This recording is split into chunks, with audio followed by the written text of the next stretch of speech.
যখন ভোট গণনা, result sheet তৈরি করা, ফলাফল ঘোষণা, প্রতিটি পর্বে পর্বে ইলেকশনের ইঞ্জিনিয়ারিং করা হয়েছে। কোনো না কোনো ভাবে ওই যে আমি কলা খাইনি একটা গল্প আছে না, তাদের মুখ থেকেই একসময় বেরিয়ে যাবে। দেশ থেকে একের পর এক 9:30 10টা পর্যন্ত বিভিন্ন আসনে বিপুল বিজয়ের খবর যখন আসতে থাকলো, মানুষ জন আকাঙ্ক্ষা হিসেবে অপেক্ষা করছিল সংখ্যাগরিষ্ঠ আসনে 11 দলীয় ঐক্য জামাত ইসলামী বিজয়ী হয়ে সরকার গঠনের মতো সংখ্যাগরিষ্ঠতা ইনশাআল্লাহ লাভ করবে।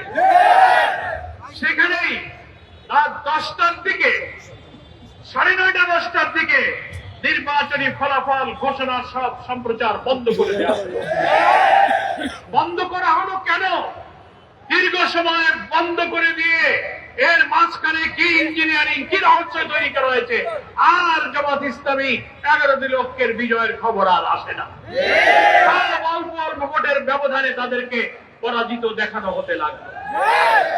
এটা বড় ইঞ্জিনিয়ারিং।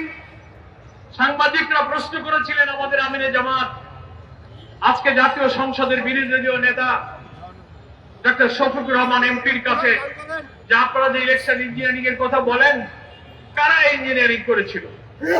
আমিরে জামাত জবাব দিয়েছিলেন বিদেশি সাংবাদিককে, সরাসরি প্রমাণ ছাড়া তো তার জবাব দেওয়া কঠিন।